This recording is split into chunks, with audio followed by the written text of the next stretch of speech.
नमस्कार मित्रांनो, welcome to बाबाज kitchen. आज मी तुम्हाला शेजवान फ्राईड राईस बनवून दाखवणार आहे. त्याच्याकरता लागणारे इन्ग्रेडियंट जे बाजारात सहज मिळतं, मिक्स व्हेजिटेबल्स. ओके, तर मार्केटमध्ये अशा प्रकारचे मिक्स व्हेजिटेबल्स मिळतात जे इझिली अवेलेबल आहेत. तर हे यूज करून तुम्ही शेजवान फ्राईड राईस बनवू शकता. परत हा रेडीमेड फ्राईड राईसचा मसाला मिळतो आणि राईस कुकर. हा मी तांदूळ आधीच भिजवून ठेवलेला आहे. चला सुरुवात करू आपण. थोडंसं तेल टाकलंय. मी हा राईस कुकर चालू केलाय. ह्याच्याकरता प्रोसेस अशी आहे की हे कुक ऑप्शन आहे आणि हे वॉर्म ऑप्शन आहे. ज्यावेळेस राईस तयार होतो त्यावेळेस तो ऑटोमॅटिकली वॉर्म फेजमध्ये जातो. ओके, मी आता ऑन केले कुकिंग आणि त्याच्यामुळे तेल तापतंय. आता तेल तापल्यानंतर मी कट केलेल्या भाज्या, फ्रोझन मिक्स व्हेजिटेबल मिक्स करतोय ह्याच्यात.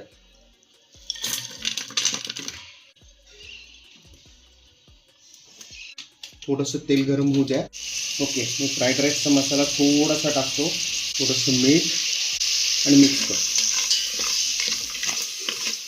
अत्यंत सोपी पद्धत आहे जे विदिन 15 to 20 मिनिट्समध्ये राईस कुकरमध्ये तुमचा भात तयार होतो.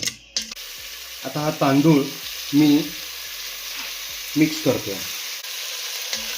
मी आता थोडासा अंदाज घ्या, मसाला जास्त आहे कमी आहे. त्यामुळे तुम्हाला तिखट लागत असेल तर जास्त राईसचा मसाला घालू शकता. मस्त भाजून झालेला आहे तांदूळ.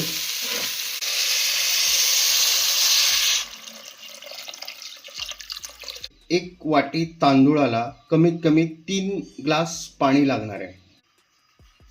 तर मी हे ठेवून देतो. 10 ते 15 मिनिटांनी राईस रेडी झालेला दिसेल तुम्हाला. आता हे जवळजवळ 10 ते 15 मिनिटं झालेले आहेत. हे कुकिंगमध्ये अजून एक 2 मिनिटांनी ॲटोमॅटिकली हे वॉर्म स्टेजला जातं. ही रेड लाईट बंद पडते आणि ग्रीन लाईट ऑन होते. त्यावेळेस समजायचं की ॲक्च्युली आपला भात रेडी झालेला आहे. आता मी तुम्हाला राईस दाखवतो कसा झालेला आहे. मस्त शिजलाय. मस्त राईस तयार झालेला आहे. हा आपला तयार झालाय शेजवान फ्राईड राईस. आपण टेस्ट घेऊन बघू फ्राईड राईसची. मस्त झालाय, जबरदस्त टेस्ट आहे. तुम्ही पण प्रयत्न करा. नक्की तुम्ही पण फ्राईड राईस चांगला बनवू शकाल.